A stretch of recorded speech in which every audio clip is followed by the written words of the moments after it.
The day Death took a vacation. After centuries of work without rest, Death awoke tired. She looked at the endless list of names, sighed deeply and murmured, "Enough. I deserve a vacation." For the first time in history, she hung up the scythe, closed the book of life or of death, I don't know what the hell kind of book that is, and left. At first, everyone celebrated. It seemed like paradise. Car accidents, broken bodies, no one died. Hospitals crowded with patients who would not leave, but neither would they get better. Risky surgeries, everyone survived, but trapped in endless beds.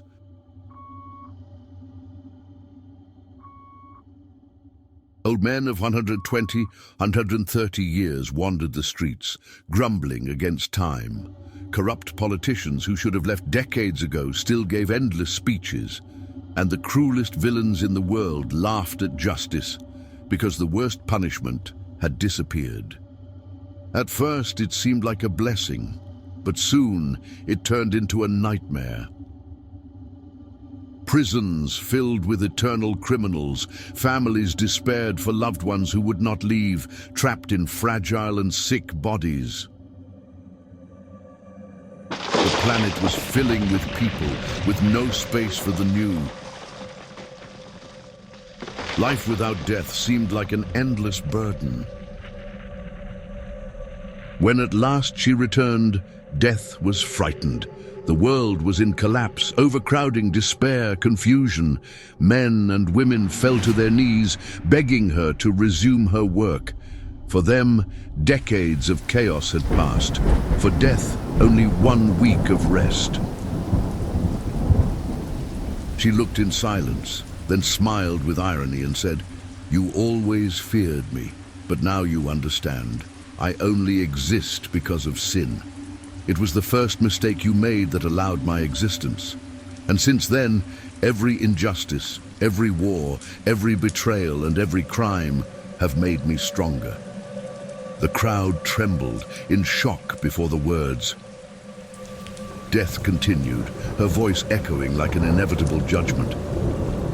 "I did not come from nothing. I am the sum of everything you yourselves have sown. Your sins feed me. Your choices summon me. I am not the enemy of life. I am the proof that without limits you would destroy yourselves." She raised the scythe and finished coldly. "Remember, it is not the scythe that chooses. It is your sins that call me. Without me there is no balance. Without me there is no life."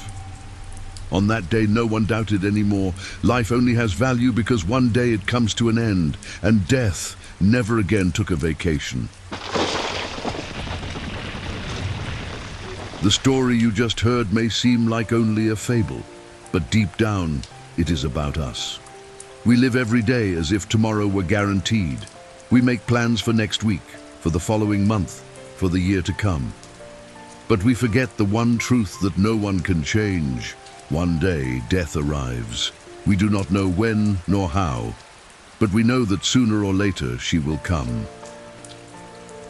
And why then do we spend so much time fighting over small things, holding grudges against those we love, leaving for later the hug we could give today?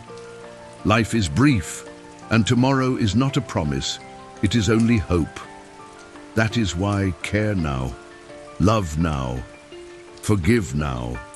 Because in the end, we take nothing except what we have planted in the hearts of others. Death should not be seen only as an end, but as a reminder that time is far too precious to be wasted. Be grateful for every sunrise, cherish every smile, turn every encounter into a memory, because the only certainty we have is that we are not eternal. And precisely because of this, every second is a miracle. So, when death comes knocking at the door, and one day she will, may she find in us not only fear, but the peace of those who knew how to live, the peace of those who cared, the peace of those who loved, the peace of those who did not wait for tomorrow to do good. While there is time, live truly. If this story made you think, like, share, and follow Refuge of Tales. Here you will find stories of every genre, from laughter to tears, from fantasy to suspense, always with cinematic production made especially for the whole family. If this story made you think, like, share, and follow Refuge of Tales. Here you will find stories of every genre, from laughter to tears, from fantasy to suspense, always with cinematic production made especially for the whole family. My heartfelt thanks.